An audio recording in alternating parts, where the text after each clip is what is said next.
Hola, buenas noches. Estamos a martes día 9. Bueno, ya estamos nuevamente a miércoles día 10. Hoy ha sido de esos días que ya nos dábamos por intensos, pero que se han intensificado todavía más durante la tarde-noche.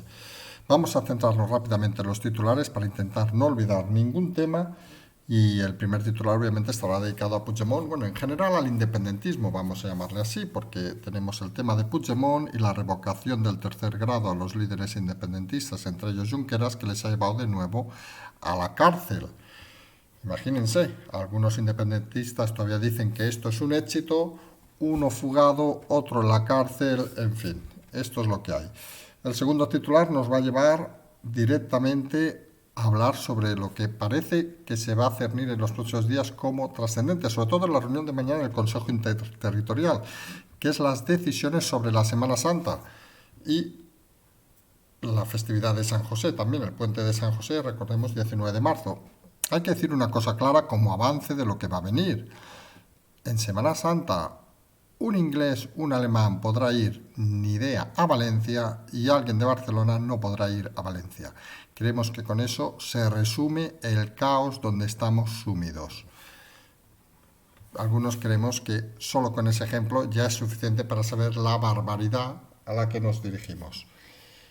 Siguiente tema, pues obviamente lo del SEPE, que vamos a explicar alguna cosita de este entramado, digamos, que ha pasado con el cierre, digamos, del SEPE por problemas informáticos, algo bastante más grave de lo que parece, algo que provoca, obviamente, ya lo decimos, que los cobros de este mes no se vayan a dilatar porque ya estaban enviados desde finales del mes pasado, pero que va a crear muchas dificultades no solo a los cobros del próximo mes, sino sobre todo va a crear un poco de caos en saber o tener que volver a hacer todo aquello que se había hecho estos últimos días.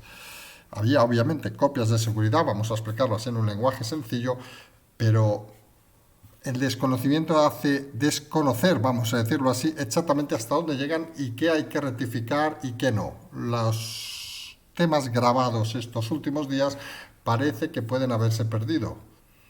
Descontrol para abrir, lo que faltaba, seamos sinceros.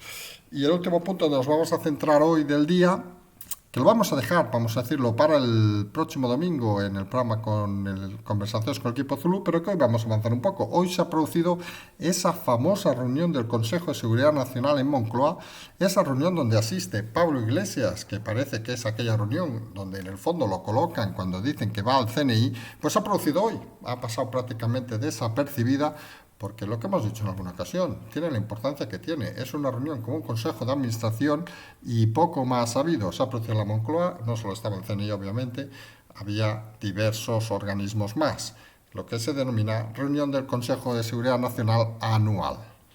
Vamos ya entonces con los temas del día y empezamos obviamente con Puigdemont. Ayer la votación, ya dijimos en el programa anoche que el tema parecía claro, dábamos 99,99%. Obviamente no podíamos decir el 100% porque hubiera quedado un poco feo. Y el resultado ha sido ese, 400 a favor, 248 en contra, de levantar la inmunidad a Puigdemont. A partir de ahí se ha dirimido un poco diversos acontecimientos. Todo está pendiente del tema de la activación de la orden o no, que realmente nunca ha estado desactivada.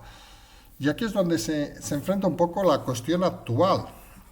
Uno escucha los dimes del abogado de Puigdemont, recordemos, antiguo preso Boyer por pertenencia a banda armada, en este caso colaboración, perdón. Y en el fondo lo que estamos hablando es de las famosas cuestiones prejudiciales, las 7 preguntas que ha puesto Llarena, vamos a intentar explicarlo un poco en el Tribunal Europeo para que decida en cierta manera o presione a la decisión de Bélgica.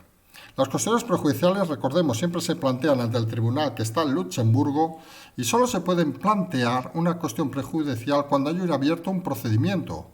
Por lo tanto, la euroorden debe estar suspendida su tramitación hasta que responda al Tribunal de Justicia Europeo. La gran particularidad de este caso, y hay que decirlo así de claro, es que hay 2 tribunales implicados, el que hace el requerimiento España y el que la recibe Bélgica, por lo que pueden darse incluso hasta preguntas cruzadas de los 2 tribunales. Lo que en teoría se estima más de uno es que si los belgas fueran prudentes, que esto es lo que siempre decimos, que ya veremos si lo son o no, parece ser que no deberían tomar ninguna decisión hasta que conteste el Tribunal de Justicia Europeo. Es decir, en resumen de cuentas, está ahí ya pendiente la euroorden. En principio, deberían estar todos pendientes de la decisión del Tribunal de Justicia Europeo. Alguno puede anticiparse y tomar una decisión unilateral. Desde el momento que ha habido el levantamiento de la inmunidad, es activa la misma. Y esto nos deja un poco en la disyuntiva de que parece más la sensación, y así nos confirman diversas fuentes, de que Llarena lo que está haciendo es apuntalar esa euroorden para convertirla en definitiva o para convertirla en un papel que ya no valga para unos ni para otros. Y esa es la realidad. Europa, creemos algunos, que va a moverse en el sentido de convertir la euroorden en ese intento, que algunos creemos necesario, de unificación de la justicia. Y vamos a ver cómo transcurren los próximos días. No parece muy sentido el supuesto, digamos, vamos a decir, entusiasmo del mundo independentista.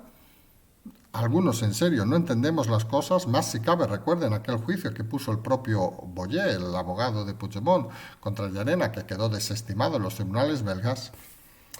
Y sí que hay dudas sobre el tema de la politización de una parte de la justicia en Bélgica, del interés que hay, pero parece que no van a dejarse, digamos, llevar por esa, no sabemos si decir raudo nacionalismo, y parece que en ese sentido se va a volver a la interpretación tradicional de la euroorden, que va a significar unos días más tarde, unas semanas más tarde, o el momento que sea, la detención y puesta a disposición de Puigdemont, de la justicia española.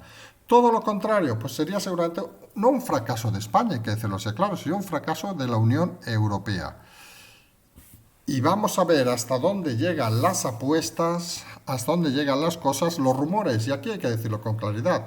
Uno escucha argumentos en Cataluña de abogados, jueces, etcétera, y parece que viven en un mundo diferente. Hay que decirlo así, claro. Las tendencias, es decir, que Puigdemont no responderá nunca a la justicia, pues parecen interpretaciones cuanto menos baladís, vamos a decirlo así de claro. Nos recuerdan a aquellos que decían que Junqueras nunca estaría en la cárcel. Y recuerdan todos aquellos que decían que un gobierno autonómico nunca podría acabar en su totalidad detenido. Y así fue. Al final, la justicia es lenta muchas veces, pero al final acaba haciendo las cosas como se deben hacer. Y si confiamos, que algunos confiamos notoriamente, en la estructura de Europa como un futuro, está claro que situaciones como esta deben solucionarse de una manera ágil y creemos incluso sería la palabra correcta. Parece que esa es la línea que se va a tomar, que se tomen, como diríamos, una buena copa de cava a los independentistas. Realmente a uno se le hace sorprendente que viendo un 400 a 200 y pico aún hablen de victoria. Se hace sorprendente que habiendo declarado una república de 8 segundos hablen de victoria. Se hace sorprendente que habiendo perdido 700.000 votos las últimas elecciones y estando por encima poco más de 1 millón de habitantes, es decir, apenas un 15-20% de la población de Cataluña hablen de victoria. Sorprende que teniendo fugados a Puigdemont, desaparecidos a aquella Marta Rovira, a Ana Gabriel, hablen de victoria. Y en fin, lo dijimos esta mañana, lo dijimos ayer, la gran preocupación del independentismo no es estos personajes, no es la independencia en sí, es tocar gobierno y tocar dinero. Y en eso están pendientes estos días para el viernes llegar a ese pacto que les va a llevar a gobernar nuevamente Cataluña. Su único interés no es la independencia. Saben que un país independiente sería un auténtico desastre. Lo único que quieren es estar cerca del dinero y tocar el dinero. Y por cierto, una puntualización de esta mañana que nos han comentado algunas personas por privado. Utilizar conceptos como país, etcétera, etcétera. Algunos que nos hemos dedicado mucho tiempo a hablar de temas de estructuras territoriales, tenemos muy claro que un país no es un Estado. Un Estado es aquello que se considera pues un Estado español, un Estado francés, etcétera, etcétera, etcétera. Un país, tenemos el caso claro del País Vasco, otros países, por ejemplo en Francia, el país de la Loira. Vamos a hacerlo así de claro, que nadie cree que sea un país independiente. intentemos matizar las palabras, pero no intentemos ver pajaritos donde no los hay, ni cosas raras donde no las hay. A veces las palabras se han de intentar lanzar con finura. A veces hay que picar sobre la mesa y decir, seamos serios, si nos vamos a preocupar ahora de tonterías dialécticas, señores, apaguemos y vámonos. Si a estas alturas alguien se pone a hacer dudas sobre las palabras que uno usa, apaguemos y vámonos. Algunos no estamos para tonterías a estas alturas de la vida, vamos a decirlo con sinceridad, y algunos que aunque alguno no lo sepa, pues hemos escrito muchas veces sobre países, estados, hemos hecho enciclopedias, hemos hecho diccionarios, hemos hecho de todo, utilizando los conceptos correctos. Y el ejemplo que hemos puesto es muy claro, y a quien no le guste incluso lo de País Vasco y prefiera barrer vascongadas, que llame como le dé la gana. Tiene Francia, que precisamente no pasa por ser un país tan regional, vamos a decirlo así, o tan autonómico como España, bastante más centralizado, y tiene una región que es el país de país de Loire. Mi francés es muy limitado. O sea, que intentemos no ver cosas extrañas donde no las hay. Seguimos con el tema de Cataluña y hoy ha pasado la revocación del tercer grado, como hemos comentado, también de Junqueras y el resto de presos, y bueno, han acabado nuevamente en la cárcel. Ya hemos comentado que lo sorprendente de este caso no es tanto la revocación o no, sino que sea la segunda vez que sucede. Quizá debería el Tribunal Supremo empezar a indagar por qué pasan estas cosas y por qué algunas instituciones están intentando sobrepasar sus limitaciones. Lo hemos dicho en muchas ocasiones. Si los poderes están separados, cada uno que tome sus decisiones. Parece un poco extraño que los poderes, digamos, más legislativos, por llamar de alguna manera, más políticos, intenten perturbar las decisiones del Poder Judicial en este caso y acaben siendo revocados nuevamente por el Poder Judicial, poniendo un poco las cosas en su sitio. Al final, esto es la sensación aquella del fútbol que se dice a veces en este país, que todos somos seleccionadores. Parece que en este país todos quieren ser jueces. Antes eran todos seleccionadores del país, ahora somos todos jueces de este país. Lo cual a algunos nos sorprende mucho, no porque los jueces sepan más o sepan menos, obviamente, que también pueden equivocarse, sino porque creemos que cada uno ha de hablar de lo que más sabe y callar de lo que menos sabe. Vamos a ver esta nueva entrada en la cárcel. Se habían convocado una serie de manifestaciones, vamos a decirlo así, minúsculas y ridículas. Ya lo hemos dicho en alguna ocasión, el independentismo visto desde fuera de España parece una gran fuerza. Fuera de Cataluña parece una gran fuerza, visto desde dentro de Cataluña se ve cada vez más miserable y más reducido. Lo cual no quiere decir que aún tengan votos, que eso es otra historia, pero no hay que confundir tener voto, votar a la gente, con ser beligerante en la calle. Y es algo muy diferente. Puede haber partidos con muchos votos cuyos votantes no tengan ninguna intención de salir a la calle. Y eso es una cosa que hay que tener muy claro cada vez que se analiza la realidad del país. Y en este caso, en Cataluña, parece que el momento calle, el movimiento calle, cada vez se está más a extinguir, cada vez quedan grupúsculos más reducidos, sí que es cierto, pero eso es obvio, que más violentos, pero cada vez más reducidos. ¿Por qué? Por una sensación al final lógica y normal. La gente está cansada. Y cuando la gente se cansa, puede seguir votando, puede seguir reclamando, pero ya no levanta la voz, ya no sale a la calle, ya no grita, ya no pasea durante horas sin sentido. Pasear sin sentido, parece que eso es una de las cosas que nos va a llevar esta Semana Santa, porque podríamos explicar historias de la reunión del mañana del Consejo Interterritorial, donde parece que se va a decidir ese cierre perimetral en la mayoría de comunidades. De momento parece que Madrid se opone, Cataluña es partidaria de que se pueda salir de la comunidad para ver familiares. Curiosamente, otras comunidades no lo son, algo muy curioso. Incluso alguna comunidad obliga a cerrar los hoteles dentro de la comunidad para que no consuman sus propios ciudadanos, lo cual es cuanto menos más sorprendente todavía con los índices que tenemos actualmente de contagio. Y esto nos lleva a una reflexión que uno podría decir, mire, pues puede ser que esté bien, hay que precaver, hay que ser prevenido, etcétera, etcétera. Pero claro, uno se pregunta, ¿pueden venir 200.000 ingleses, 200.000 alemanes a Valencia, por decir Benidorm, que estuvimos el otro día, a Benidorm, a Andalucía, a Cataluña, pero no puede venir un valenciano a Cataluña y no puede venir un andaluz a Valencia? Hombre, fíjense, la gran diferencia, y vamos a explicarlo con claridad, es que dicen, no, es que ellos vienen con PCR. Pues señores, obliguen a poner PCR para salir de una comunidad a otra. ¿Dónde está el problema? ¿Que no pagarían todos los hoteles, que ya lo hemos comentado, como nos comentaron, las pruebas gratuitas para que los clientes se vinieran a alojar? ¿O es que tienen una categoría moral y democrática diferente los ciudadanos de otros países que los propios de este Estado? Es realmente ridículo. Estamos en una situación cada vez más ridícula, con decisiones sumamente estúpidas y con decisiones sumamente acomplejadas. Porque nadie es capaz de explicar por qué pueden venir los 200.000, 100.000 o 1.000 turistas del Reino Unido a una localidad y no pueden venir los de la provincia de al lado. En el caso que fuera otra comunidad autónoma, obviamente. No tiene sentido que uno pueda haber movilidad interior dentro de una comunidad, por ejemplo, una de 7, 8 provincias, y no pueda venir el de la comunidad más cercana que realmente hace más vida con él. Ejemplo, podríamos poner múltiples, pero podemos imaginar, por ejemplo, Teruel, Tarragona, por decir dos zonas. La zona de montaña de Teruel no puede desplazarse a la zona de montaña de Tarragona, que comparte la zona que se llama los puertos, para entendernos, no pueden compartir, pero sí puede ir un señor de Teruel hasta Huesca. Pues no tiene ningún sentido. O un señor de Tortosa hasta la Vall d'Aran. Pues parece que no tiene mucho sentido.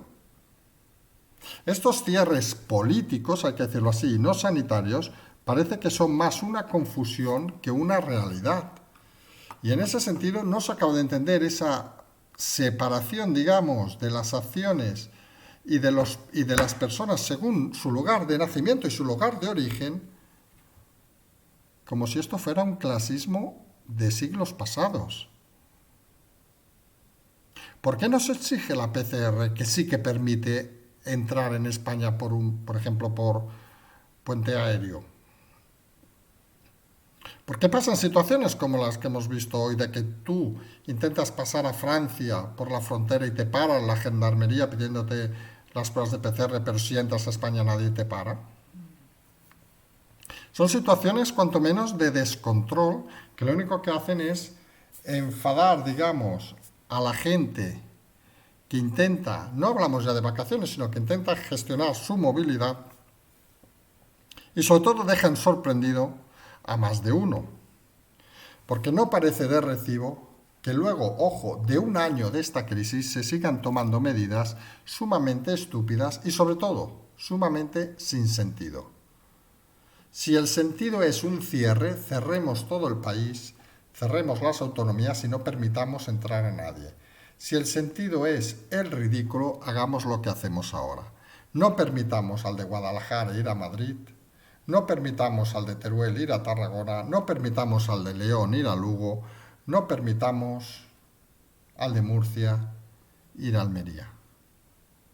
Pero permitamos al inglés, al alemán, al ruso, al polaco, al francés, ir a Valencia, Bilbao, Barcelona, Madrid, Salamanca, Sevilla, simple y llanamente con una PCR que se ha hecho un par de días antes. Según parece, unos no contagian y otros deben contagiar mucho. Mira que es difícil que si el argumento básico es la PCR, no se instalaran y se obligaran a hacer, no solo a los que se mueven, sino a todos los españoles, un PCR, y el que diera positivo se le confina en casa y aquí seguimos. Esa es la realidad que parece que algunos no acaban de entender. Aunque puestos a no acabar de entender, hoy lo que más nos ha sorprendido también es sorprendido por novedad, porque digamos, desastre que ha pasado hoy en el SEPE, que como hemos dicho, hay una parte al menos más positiva, más esperanzadora, que es todos los cobros pendientes para el día 10 ya se efectuarán sin problema, porque como saben, si no lo saben, lo explicamos, todos los pagos se tramitan a final de mes, con lo cual ya estaban enviados, pero sí que nos comentan que estas dificultades, que se originan seguramente en un cambio en el sistema del correo corporativo del sistema Lotus al Outlook de Microsoft, parece que pueden haber sido por aquello típico que se dice, ¿saben? Aquellos emails que llegan de phishing y todo esto, que alguien pique y dice, ay, me ha tocado la lotería, pique aquí y ya verá cómo le caen 100 millones. Pues según parece, alguien picó ese mail e introdujo el virus dentro de la red del SEPE. Con lo cual, hay que decir dos cosas importantes. La primera, mucho trabajador del SEPE hace teletrabajo, con lo cual están entrando desde ordenadores con claves, obviamente, que no están tan controlados como los ordenadores que están en las oficinas, hay que decirlo con claridad. Y nos indican que obviamente hay backups de todo, más faltaría porque hubiera sido el desastre total, pero que no se puede garantizar, y ojo al dato, que todo lo que se haya ido grabando estos 2-3 últimos días se pueda recuperar. Porque se desconoce desde qué momento, digamos, entró el virus en contacto con la red interna del SEPE y a lo mejor se pierden 2, 3, 4, una semana de temas. Y esto genera un problema importante para aquellos que hayan tramitado estos días, y ya no decimos para aquellos pagos del próximo mes, que hay unos días, que habrá unos días de descontrol, se está calculando en más de un día, más de 2 días, los que se va a tardar en poner la red en orden. De momento parece que se va a intentar volver a eso de los papelitos de trabajar como antiguamente. Pero claro, en un mundo informatizado, parece claro que si 2-3 días se han perdido y sobre todo se han descontrolado lo que se ha perdido, que eso es lo más importante, parece difícil saber a qué punto de origen habrá que ir. Y vamos a ver situaciones complicadas porque gente que, por ejemplo, había tramitado estos días, a lo mejor resulta que no llega el pago cuando debe llegar. Y nadie se da por aludido y nadie se entera porque simple y llanamente no consta nada. O consta, peor dicho, lo que constaba hace una semana. No acceso, por ejemplo, a unos derechos, etcétera, etcétera. Es más, recuerden que en todos los temas hay plazos. Imagínense que alguien hubiera tramitado algo hace 4 días, se da por perdido, no aparece, se considera no tramitado y al cabo de una semana se ha acabado el plazo para tramitarlo. Y ni se ha enterado esa persona, ni se ha enterado la administración, ni se ha enterado nadie. Va de aquí un mes a quejarse, oiga, que yo no he cobrado el día 10 como me dijeron, y le dicen, es que usted no tramitó la documentación. Y dice, pero si la tramité aquí, pues no consta. Imagínense la situación que se puede presentar en el SEPE. Y por el SEPE, por desgracia, pasa ahora mismo mucha gente de este país y hay muchas responsabilidades allí metidas. Es más desastroso de lo que la gente cree, es una situación complicada y es una situación que va a tardar, como nos indican, más de un día, más de unos días en ponerse al día. Mucha gente ya sin margen para cobrar, que va de golpe a tener un margen más amplio y un retraso más amplio de lo habitual. Hay que explicar las cosas así. Problema que mañana nadie les va a solucionar nada todavía, porque hasta que se restituya toda la información, no estamos hablando tampoco de algo que se haga en 2 días. No estamos hablando de instalar el Windows en un ordenador. Estamos hablando del sistema informático de un país que en principio se consideraba controlado, de un país donde estas cosas no debieran de pasar y donde, según parece, ha pasado algo. La responsabilidad de uno, la responsabilidad de algunos, las malas o las carencias del sistema, el uso de ordenadores que no son adecuados para trabajar dentro de una red protegida, 2 millones de argumentos que algunos creemos que deberían explicarse. Porque al final, los que van a pagarlo van a ser aquellos que van a haber retrasado su cobro o incluso que lo van a haber perdido. Y recuerden, si ya era difícil contactar con el SEPE antes de este incidente, recuerden la cantidad de quejas que había porque eran sistemas automatizados y que era muy complicado, imagínense a partir de ahora. Cuando los operarios del SEPE les digan que no pueden consultar nada, cuando usted mismo desde su casa intente acceder a su ficha y vea que no puede consultar nada, cuando los trámites que parecían hechos resulta que no están hechos, y toda una serie de cosas que sin lugar a dudas se convierten en otro desastre de este país, que ya no solo suma el desastre sanitario, ya no suma el desastre económico, sino con esto suma el desastre informático y de gestión. Parece que van directos al bingo este gobierno a sumar todos los errores posibles en una situación caótica. Otra explicación difícil de tener. Y hoy, por cierto, una de las cosas de esos comentarios que durante estos meses siempre se comentaba, que nosotros desmentíamos muchas veces, que decían eso, la capacidad que tiene Iglesias de intrometerse porque ahora están las comisiones del CNI y todo eso, y tiene documentos de espías y todas esas cosas que son muy bonitas para las películas de los sábados a la tarde. Pues hoy ha pasado algo que fíjense cuántos espías debe haber en este país, que ha pasado casi desapercibida. La famosa reunión del Consejo de Seguridad Nacional, una vez al año, se ha hecho hoy.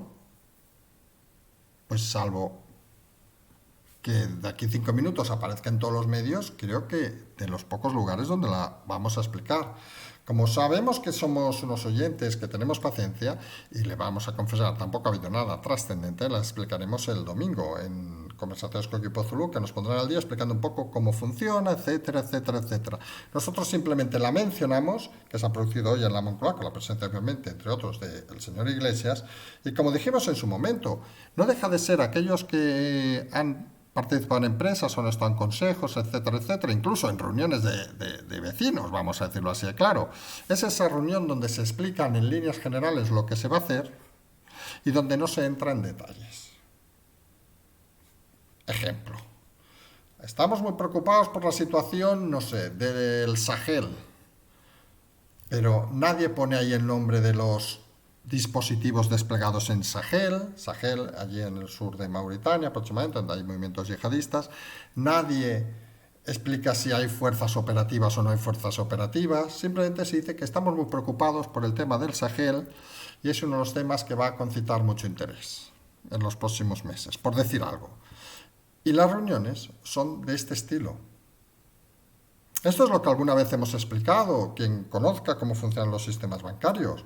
Si uno necesita un día un crédito, que no vaya a ver al presidente de un banco, por muy amigo que sea, porque el presidente del banco no firma el crédito. Le bajará al director de oficina o al director de zona, en todo caso, para que lo mire con más cariño.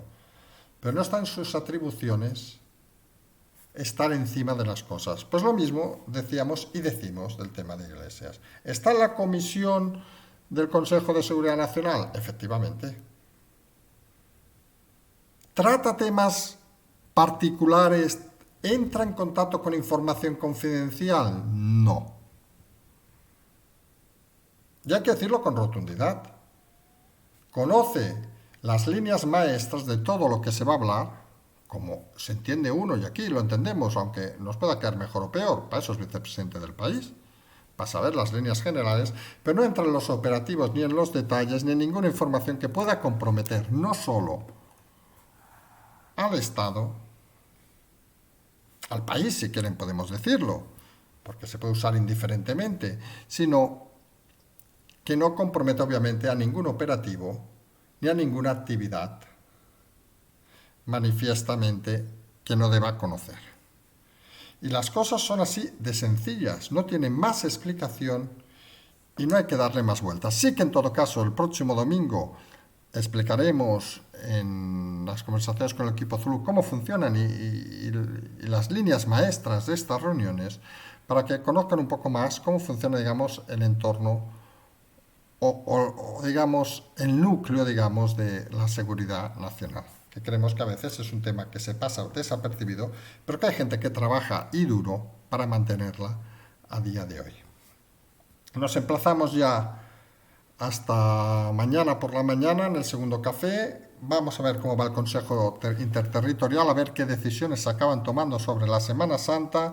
Vamos a ver cómo se desarrolla esto del SEPE.